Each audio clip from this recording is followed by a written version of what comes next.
Então, a gente começa a se perguntar onde estão os planetas desaparecidos do universo.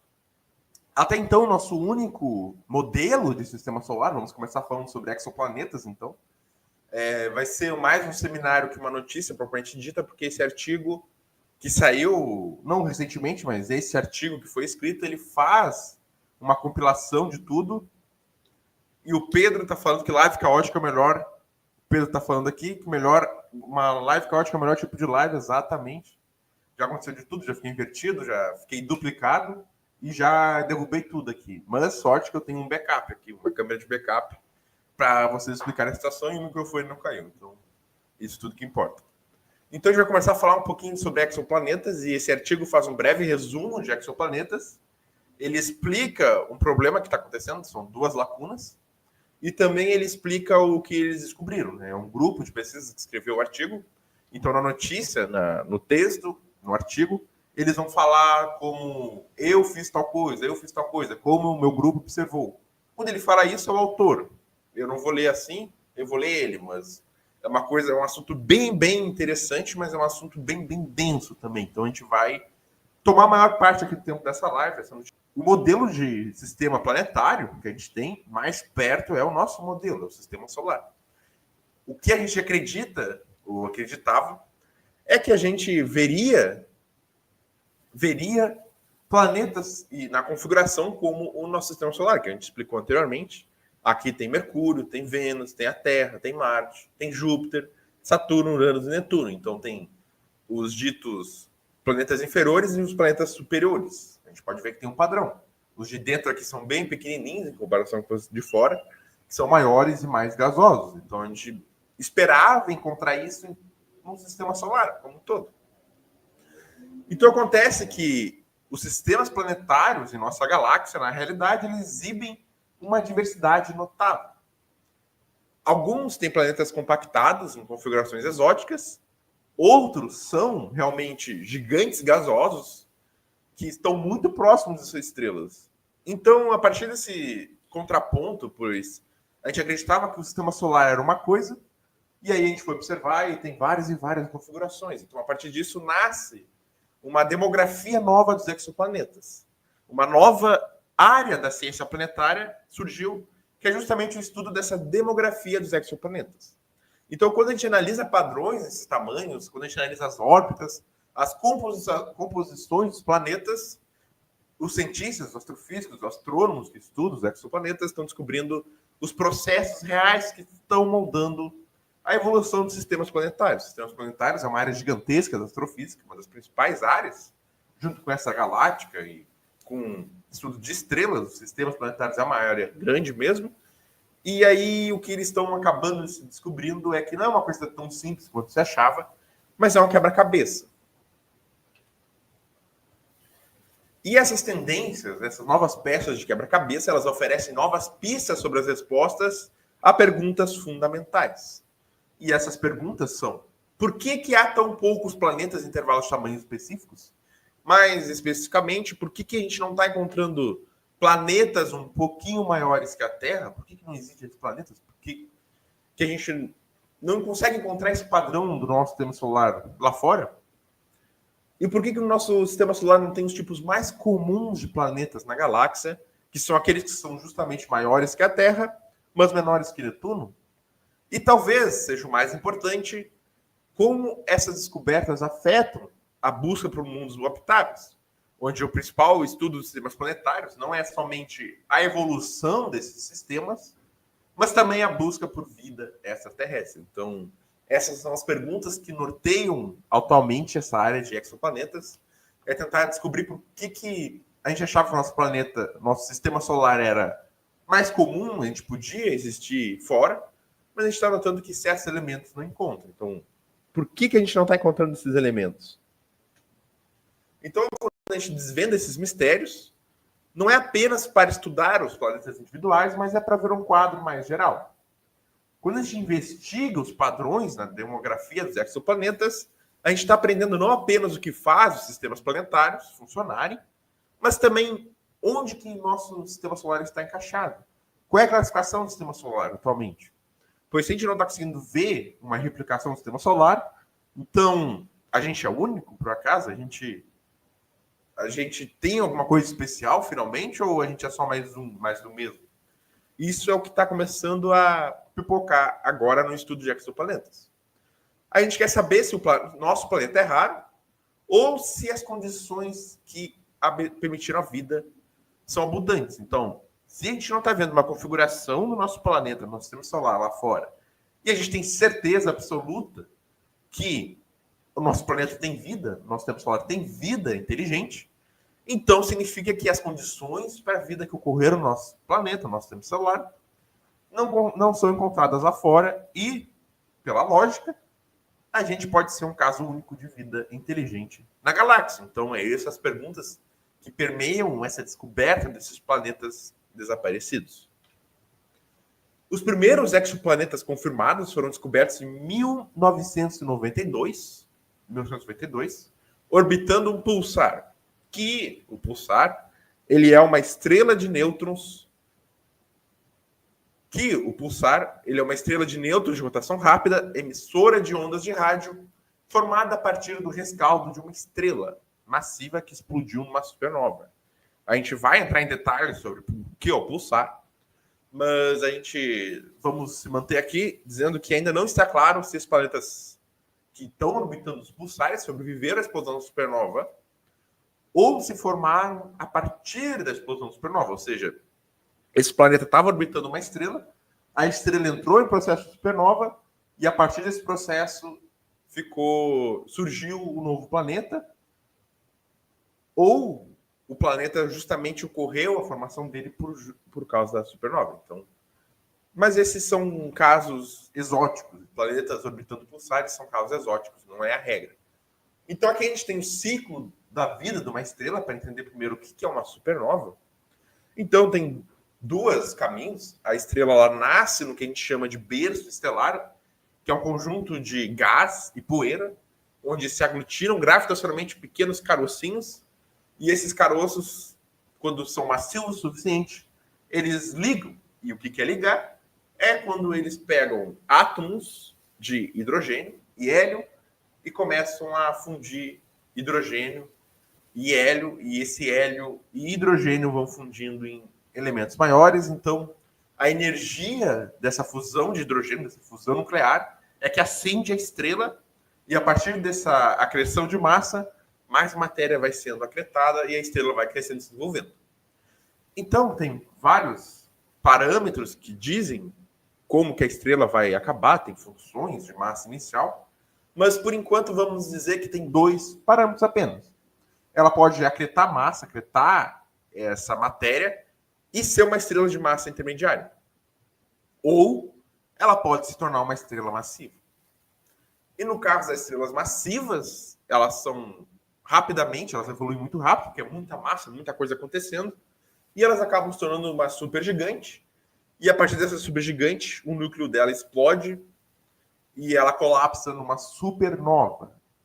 E essa supernova pode virar um buraco negro supermassivo, ou pode virar uma estrela de nêutrons, um pulsar. Então esse pulsar aqui, que é uma estrela que só sobrou nêutrons, ou seja, a supernova ejetou toda a matéria, todos os prótons, elétrons, tudo, e só sobrou nêutrons, é uma coisa muito, muito, muito densa. Assim. Então, basicamente, o que é uma estrela pulsar? É uma estrela que tem um eixo de rotação aqui, e ela tem um campo magnético, como a gente está vendo nessas linhas. Para quem lembra de Física 3, ou da física lá do ensino médio de eletromagnetismo, eu sei que cai no Enem, então provavelmente vocês viram, o ímã tem exatamente esse padrão, essas ondas que saem do polo norte magnético e vão para o polo sul. Então é isso como se fosse um ímã, e nos polos sai uma concentração de elétrons, saem jatos. Então isso que é uma estrela pulsar, e ela é pulsar porque ela fica girando e esses jatos começam a fazer assim e começa a ser como se fosse um farol. O farol ele fica girando e a luz dele vai mudando de configuração, o seu observador fica parado observando esse farol. Então, se esse é o caso, a gente tem uma estrela pulsar, que é o fruto de uma supernova. E o que eles descobriram foi um planeta orbitando esse pulsar. Ou seja, é um planeta que provavelmente ou sobreviveu a uma explosão supernova, ou formou-se a partir de uma supernova. Mas o verdadeiro avanço veio em 1995, com a descoberta do 51 Pegasi B, o primeiro exoplaneta encontrado orbitando uma estrela parecida com o Sol. Um dos grandes objetivos é encontrar justamente esse tipo de planeta orbitando o Sol, pois a gente quer ver o sistema solar, ter um modelo do sistema solar de fora para estudar nosso modelo de sistema solar. Então, este mundo encontrado desafiou todas as expectativas. Em vez de um gigante gasoso distante como Júpiter, esse planeta era um gigante com metade da massa de Júpiter, mas orbitando surpreendentemente perto da estrela, girando em torno dela uma vez a cada 4,2 dias. Ou seja, o período dessa estrela, o ano desse planeta, é 4,2 dias, o que é muito, muito baixo. Em tal proximidade, o planeta assaria a cerca de 1.800 graus Fahrenheit. Para quem não sabe, Fahrenheit é uma medida de temperatura que ela é usada lá no sistema imperial, no sistema americano, mas para a gente aqui, no sistema internacional de medidas, é graus Celsius. Então, 1.800 graus Fahrenheit é 982 graus Celsius, o que é muito alto. A água evapora a 100 graus e isso é um planeta a 982 graus. Que, inclusive, isso é quente o suficiente para queimar alguns metais. Embora o planeta tenha apenas cerca da metade da massa de Júpiter, essa temperatura extrema faz com que o gás infle, dando ao planeta um raio 2 vezes maior que o de Júpiter. Os astrônomos apelidaram essa estranha nova classe de planetas de Júpiter quente, ou seja, ele tem o tamanho de Júpiter, mas tem menos massa, mas pela temperatura ser grande, o gás está inflado, como se fosse um balão. Um balão grande ou uma bola maciça de ferro tem massas diferentes. Então é mais ou menos essa é mais ou menos isso que ele quer dizer. A existência de Júpiteres quentes jogou uma chave inglesa, que é uma expressão americana para botou confete no chope, digamos. Azedou o leite das principais modelos de formação de planetas. Ou seja, estragou a teoria. A teoria estava bem bonitinha, aí descobriram esse objeto, estragou tudo. Jogaram confete no chope, azedou tudo. As teorias eram baseadas na estrutura do nosso sistema solar, onde mundos rochosos orbitam perto do Sol e os gigantes gasosos ficam muito mais distantes em regiões mais frias, onde podem acumular hidrogênio e gás hélio. Isso era o que a gente achava que acontecia, que a gente ia ver esse modelo, mas a gente acabou não vendo com essa descoberta, que foi muito importante nos anos 90. Mas aqui estava um mundo com massa de Júpiter, que de alguma forma ocupava os limites internos escaldantes do seu sistema planetário. Então a pergunta que eles começaram a ter nessa época é: se planetas massivos pudessem se formar tão perto de suas estrelas, ou se formar mais longe, se mover para lá mais tarde, que outros arranjos inesperados poderiam existir? Isso então levanta toda uma gama de possibilidades, pois a gente passa a não acreditar mais no sistema solar como único, mas como realmente existem diversos sistemas estelares em diferentes arranjos. Então, um grande passo nessa busca para entender a demografia planetária foi quando a NASA lançou o telescópio espacial Kepler, que a gente está vendo nessa figura aqui, que é esse telescópio gigantesco aqui, que é um telescópio espacial, que ele teve a missão de observar mais de 150 mil estrelas por 4 anos e detectou milhares de planetas usando o que é chamado de método de trânsito, que é um método onde a gente tem um planeta que está no mesmo, que a gente tem chance de ver ele na mesma linha divisada de uma estrela, e aí ele passa na frente dessa estrela, então o planeta está aqui girando na estrela, e ele passa aqui na frente, e a gente está vendo isso aqui. A estrela é um pouquinho maior, então a gente vê o pontinho aqui sendo marcado, e a partir daí a gente consegue detectar esse planeta, e também medir o período dele, massa e um monte de outros parâmetros. Então, é uma coisa bastante utilizada. Então, esse Kepler ele detectou milhares e milhares de planetas e ele procurou o ligeiro escurecimento de luz de uma estrela que ocorre quando o planeta passa na frente dela do nosso ponto de vista. Então, a gente analisa os fótons da estrela e aí, quando o planeta passa na frente, os fótons diminuem, a fotometria diminui, a magnitude da estrela, o quão brilho ela está emitindo, diminui. E os resultados foram surpreendentes. Eric Petigura, o orientador do doutorado do autor do artigo, analisou os dados do Kepler e mostrou que aproximadamente metade de todas as estrelas semelhantes ao Sol hospedam pelo menos um planeta entre a Terra e Netuno em tamanho. Esses planetas que não existem em nosso sistema solar parecem fazer órbitas completas em torno de suas estrelas em semanas ou meses, em vez de anos. Então a gente achou uma nova categoria de planetas que não... O ano dele não é ano, mas é dias ou meses. Em retrospecto, foi míope pensar que o nosso sistema solar era um modelo galáctico. Como regra geral em astronomia, no entanto, geralmente é seguro assumir que nossa posição, nossa perspectiva é média e não especial. Então, acho que podemos ser perdoados. Então, basicamente, a gente está começando a entender melhor que a gente não é um sistema comum, um modelo galáctico, mas é uma situação um pouquinho única. À medida que essa amostra de Kepler crescia, o mistério se tornava cada vez mais aparente. Os astrônomos, então, viram uma escassez de planetas numa faixa específica de raios terrestres, ou seja, eles não conseguiam encontrar planetas entre 1,6 a 1,9 de raios da Terra, o que eles chamaram esse problema, esse dado curioso, de lacuna de raio, porque a gente observa milhares de planetas, mas nenhum está se encaixando nessa categoria entre 1,6 a 1,9 de raios. Então, com certeza tem alguma coisa acontecendo. Essa descoberta não foi um acaso do viés de detecção, porque a gente podia estar fazendo medidas que esteja provocando viés na análise e filtrando somente aqueles objetos que não estão nesse intervalo. Podia acontecer, mas os pesquisadores checaram, eles contabilizaram todos os efeitos de seleção e vieses nas observações e a lacuna permaneceu. Então, não é uma coisa enviesada, não é um viés propriamente dito. Algo sobre a formação ou evolução dos planetas deve impedir ativamente que os planetas mantenham esse tamanho intermediário, provavelmente um processo que retira a atmosfera dos planetas dessa faixa. Então, o que eles estão afirmando é o seguinte aqui. É muito importante a gente fazer uma pausa aqui e tentar entender com melhores detalhes.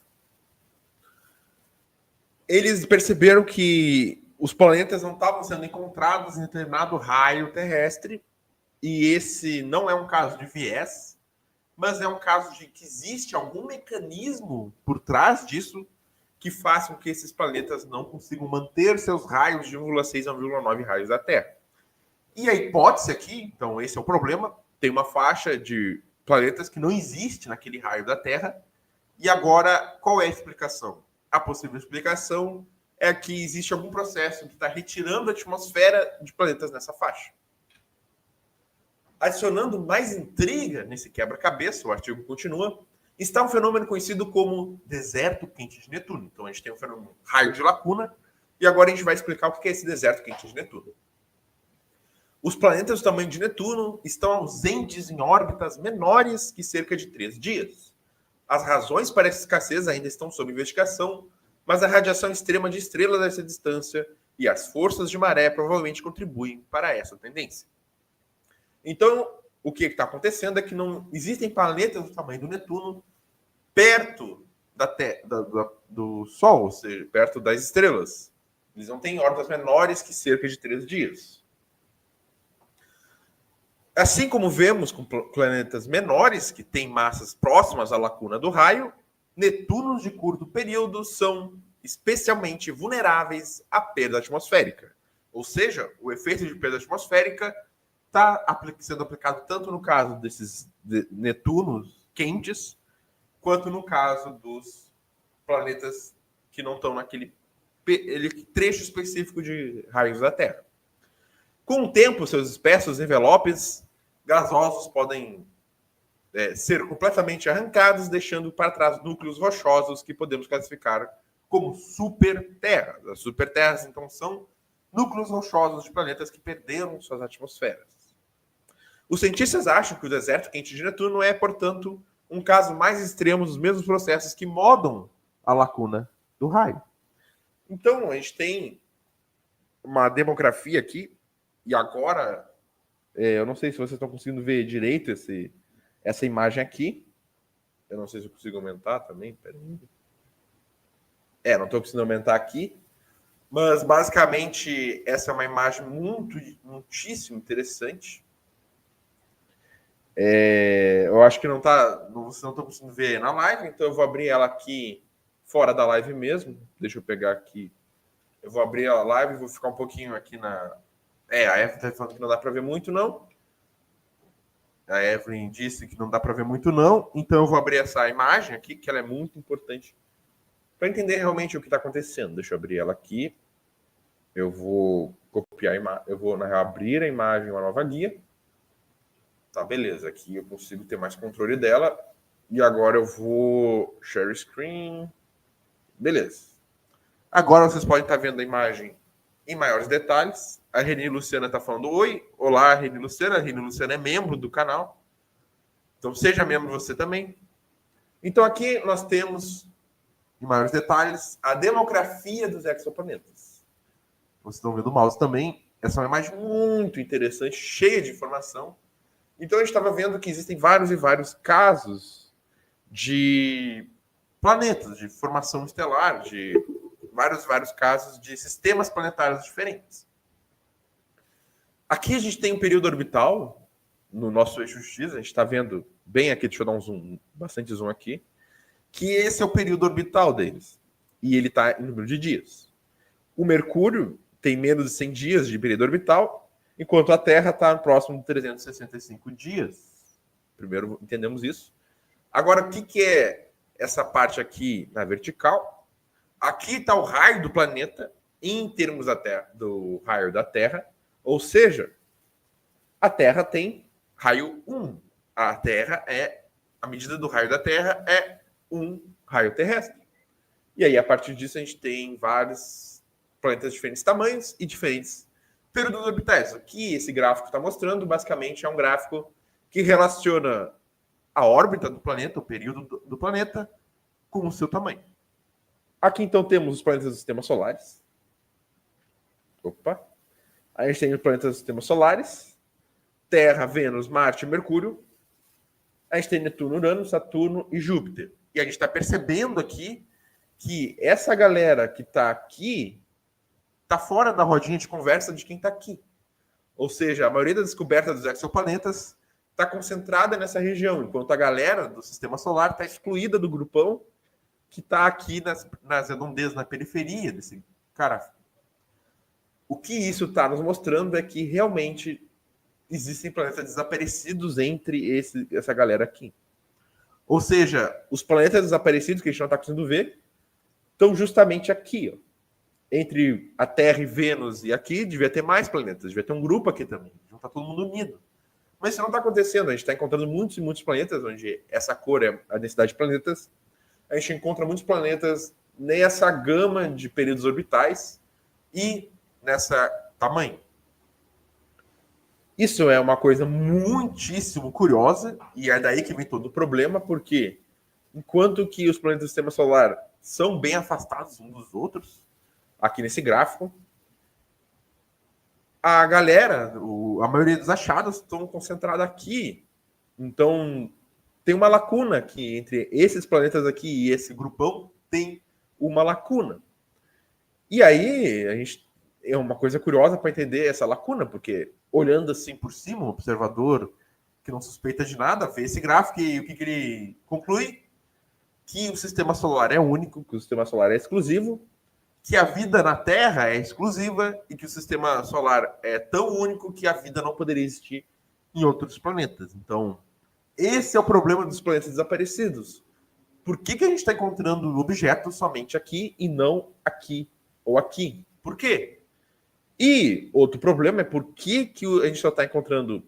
A maioria dos objetos tem períodos orbitais menores que um ano. Um ano está aqui mais ou menos na Terra. A Terra tem um ano, está aqui. Mas a gente está encontrando uma galera para cá. Ó. A maior parte da galera está aqui. Por quê? E por que a gente não está encontrando planetas entre 1 e 2 tamanhos da Terra com órbitas maiores? Cadê as terras, sabe? Por que a Terra, que tem vida humana inteligente, certeza que tem vida humana, não tem nenhuma galera aqui perto? Tem só um aqui. E olha lá. isso tudo está implicando em várias e várias coisas, especialmente o escopo disso é que está indicando que o sistema solar é único. A conclusão que eu tiro disso aqui é que a formação do sistema solar é um processo único e que a vida na Terra é um processo único que não está sendo replicado em outros sistemas planetários, ao menos o que a gente está descobrindo até aqui. A gente pode fazer um novo levantamento, sofisticação de tecnologia e descobrir uma galera aqui, descobrir que na real tem um grupo aqui, mas não está acontecendo. Tem planetas desaparecidos. E onde estão esses planetas desaparecidos aqui? Então, esse é o problema que esse artigo está abordando. Aqui em cima a gente tem os hot Júpiter, que tem períodos orbitais pequenos e tamanhos grandes. Aí a gente tem as superterras, que estão aqui, que são tamanhos próximos da Terra, mas períodos menores. E a gente tem os subnetunos, a gente tem os Netunos quentes, em algum canto. Aqui está o deserto dos Netunos quentes, onde a gente não tem muitos Netunos. A gente não descobriu muitos Netunos. E aqui estão os outros achados, o K218b, esse aqui, o WASP69b, e entre outros aqui que esse gráfico está mostrando. Mas o principal que eu quero que vocês entendam é que o sistema solar está afastado desse grupão, e isso está fazendo que existam planetas desconhecidos, planetas desaparecidos. E onde estão esses planetas, a gente deve investigar. Então, eu vou voltar aqui para os slides. A gente viu essa figura, que é muito importante, entendeu ela? E agora vamos continuar, então. Tomar uma água.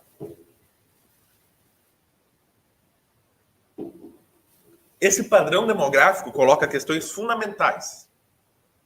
Todos os planetas pequenos começam com atmosferas substanciais e alguns as perdem com o tempo. Ou eles se formam com composições diferentes desde o início. Então, essas são as questões que os pesquisadores estão levantando.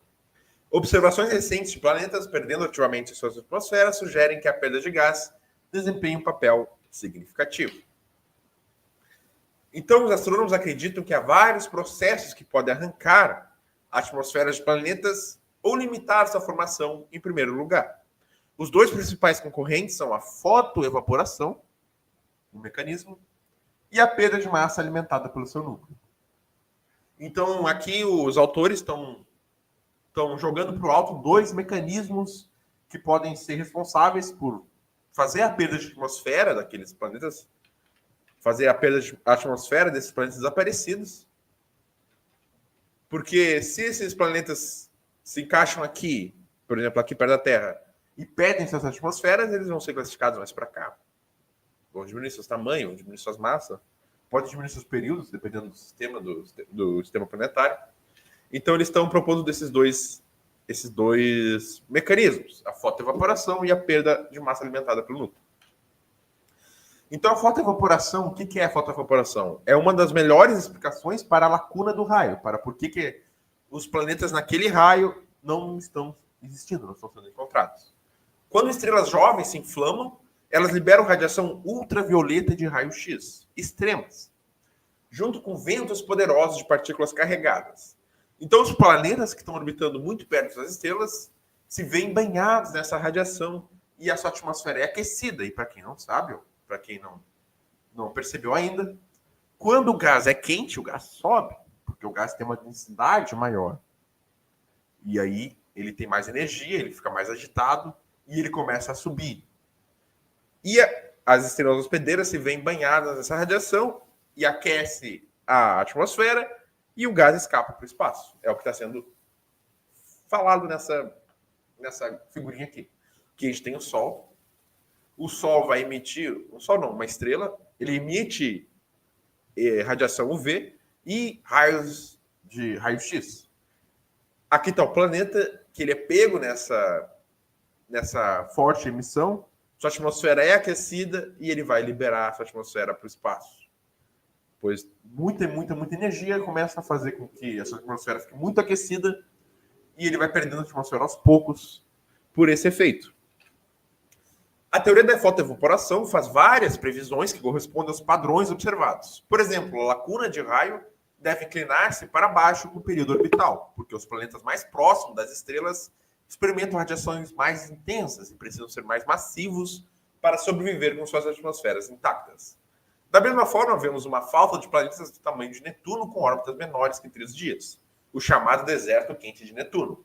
Essa região é onde o escape atmosférico é tão eficiente que apenas núcleos rochosos podem sobreviver. Então, essas terras que têm, porventura, 1,6 a 1,9 raios de terra, elas ficam próximas das estrelas e perdem sua atmosfera, ou seja, diminuem seus tamanhos e vão parar mais para baixo. E elas, para se tornarem, para sobreviverem a esse fenômeno, elas têm que ser massivas, mas se elas são massivas, elas têm uma massa acima de 1,9. Então, reunindo tudo, se o planeta tem entre 1,6 a 1,9 massas, raios terrestres, não vai sobreviver ao fenômeno e vai perder seu tamanho pela perda atmosférica, pelo efeito de fotoevaporação.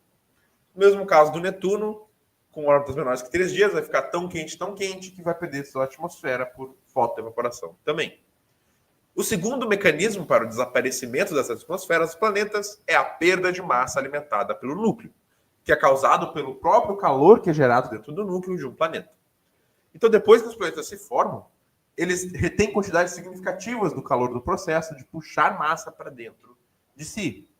Essa região interna residual, que a gente vai ver numa figurinha mais para frente, pode aquecer a base da atmosfera conforme o planeta esfria, levantando o envelope primordial de baixo e ajudando o gás a escapar junto com a atração da radiação estelar. Então vamos ver essa figurinha aqui. Deixa eu só ver um teste aqui.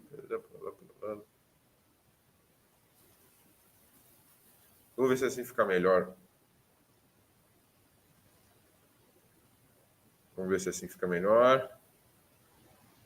Eu acho que ficou melhor assim. Talvez eu mantenha assim. Eu pensei agora em mudar a ordem para não ficar olhando para fora da tela. Deixa eu só editar aqui mais um pouco. Pronto. Pronto. Assim acho que ficou melhor, né? Ou assim. Acho que assim fica melhor.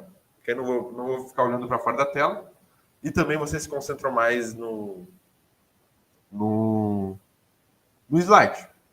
Então, aqui está o efeito de aquecimento pelo núcleo, onde a gente tem um núcleo, uma situação normal aqui, que tem um envelopezinho, esse cinza não tão escuro aqui, um envelopezinho, e o cinza escuro é o núcleo. O núcleo aquece, emite radiação para esse envelopezinho, e o envelope, então, ele expande, né, porque ele está quente, ele expande um pouquinho, abre e acaba cedendo. E essa energia vem do núcleo e vai para a atmosfera, aquece a atmosfera, e a gente tem um efeito de evaporação atmosférica. E a perda de massa alimentada pelo núcleo sugere que planetas menores e menos massivos, com gravidade mais fraca e menos gás isolante, perdem suas atmosferas por baixo à medida que esfriam ao longo de centenas de milhões de anos. Os planetas maiores, em contraste, têm força gravitacional suficiente para reter seus envelopes, apesar do aquecimento interno. O envelope ele é um escudo para o aquecimento interno. Esse mecanismo também se alinha com a lacuna do raio, dado que planetas de tamanho intermediário são mais suscetíveis à perda atmosférica por meio desse processo. Então, se o planeta está entre 1,6 e 1,9, não vai ter raio suficiente para ter esse envelope bem estruturado, vai ter o aquecimento do núcleo, o núcleo vai aquecer o envelope vai ceder ao aquecimento e vai liberar essa radiação para a atmosfera, fazendo com que ele perca a sua atmosfera, perca seu tamanho e não fique mais nesse intervalo de 1,6 a 1,9. Então, esse é outro mecanismo que está explicando o que está acontecendo para esse caso de planetas desaparecidos. Observações recentes começaram a capturar algumas dessas situações em ação, fornecendo evidências diretas de escape atmosférico. Como os planetas têm mais probabilidade de perder massa quando são jovens, a maioria dos planetas pequenos que podemos observar não está sofrendo perdas significativas. Há, no entanto, um cenário favorável para observar uma atmosfera escapando em tempo real. Um gigante gasoso em uma órbita próxima, também conhecido como Júpiter quente. Então, um exemplo convincente desse processo é justamente o planeta WASP 69b, que o grupo do autor, que ele fala meu grupo, observou no observatório Keck, no Havaí. O WASP 69b é um gigante gasoso do tamanho de Júpiter e com massa de Saturno, que orbita tão perto de sua estrela que uma viagem completa ao redor dele leva apenas 13,8 dias. Então, um ano dura 13,8 dias. Em um artigo que publicamos em 2024, o autor publicou, não eu, relatam fluxos de material ao redor do planeta que indicam que ele está perdendo hélio ativamente. Nesse caso, o mecanismo de perda de massa é devido à fotoevaporação, porque ele está tão perto da estrela que ele está aquecido e perde massa pela fotoevaporação, como a gente já explicou anteriormente. O planeta é muito massivo para perder massa para aquecimento interno, ou seja, ele tem aquele envelope grande que protege o núcleo, o calor do núcleo não escapar para a atmosfera, fazendo então com que ele não perca massa e não perca tamanho. Em vez disso, ele está sendo atingido pela radiação ultravioleta e raio-x da estrela, porque ele está tão perto da estrela, ele está sendo bombardeado pela raio-x e pela radiação ultravioleta, conforme a gente já explicou o efeito de fotoevaporamento, fotoevaporação. Então, as observações do autor revelou que esse planeta está perdendo cerca de 200 mil toneladas por segundo, ou uma massa da Terra por bilhões de anos. Ele está sofrendo ativamente esse processo de fotoevaporação. Então, a gente tem a teoria do modelo e agora a gente tem uma visualização do modelo acontecendo em tempo real. Houve variações drásticas na forma do fluxo de gás escapando. Às vezes ele tem uma cauda semelhante a um cometa que se estende por mais de 350 mil quilômetros. Opa, meu Deus do céu. Nossas descobertas e outras mostram como a fotoevaporação pode ajudar a explicar tanto a lacuna de raio quanto o deserto quente de Netuno, demonstrando esse processo de perda de massa em tempo real. Para uma dada distância orbital, os planetas requerem uma massa mínima para manter suas atmosferas em meio ao ataque de radiação estelar de alta energia. A lacuna de raio separa os planetas que são massivos o suficiente daqueles que não são. O deserto quente de Netuno demonstra como esse conceito é amplificado à medida que um planeta se aproxima da estrela e a radiação estelar aumenta exponencialmente. Em proximidade suficiente de uma estrela, apenas Júpiteres quentes têm a massa necessária para reter uma atmosfera. Todos os outros planetas são despojados de seu núcleo rochoso e nu. Então, basicamente, o que ele está falando é que esse caso observado, ele não vai perder a atmosfera pelo núcleo, mas ele vai perder pela estrela. Só que tem casos, que são justamente a lacuna de raio, que é quando o planeta está entre 1,6 e 1,9 raios terrestres, que ele realmente está perto da estrela e também não tem um envelope grande o suficiente para proteger da perda de massa interna.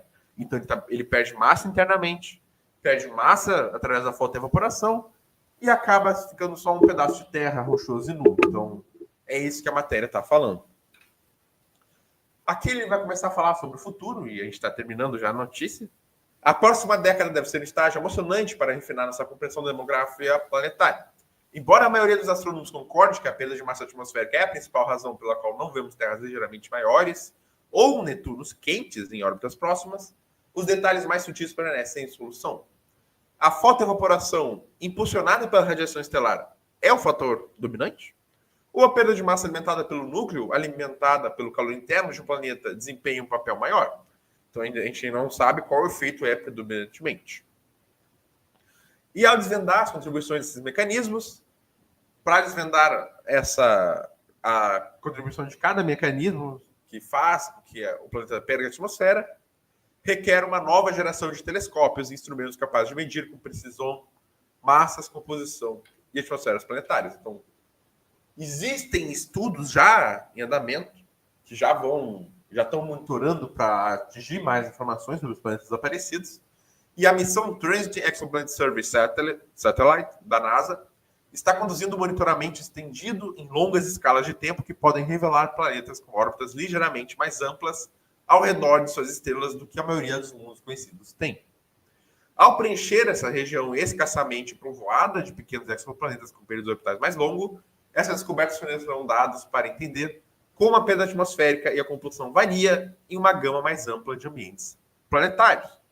Então, esse está sendo conduzida uma pesquisa para achar planetas com órbitas maiores. Um projeto mais ambicioso é o Habitable Worlds Observatory, um telescópio espacial emblemático da NASA, que vai ser lançado na década de 2040, daqui a 20 anos. Ele está sendo projetado para detectar e estudar planetas semelhantes à Terra nas zonas habitáveis de estrelas semelhantes ao Sol.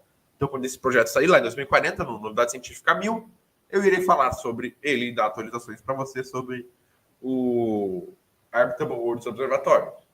O objetivo é usar o observatório para obter imagens diretas desses mundos e analisar suas atmosferas para procurar sinais de oxigênio, metano e também o vapor de água. Então, esse vai ser realmente a função de achar planetas habitáveis.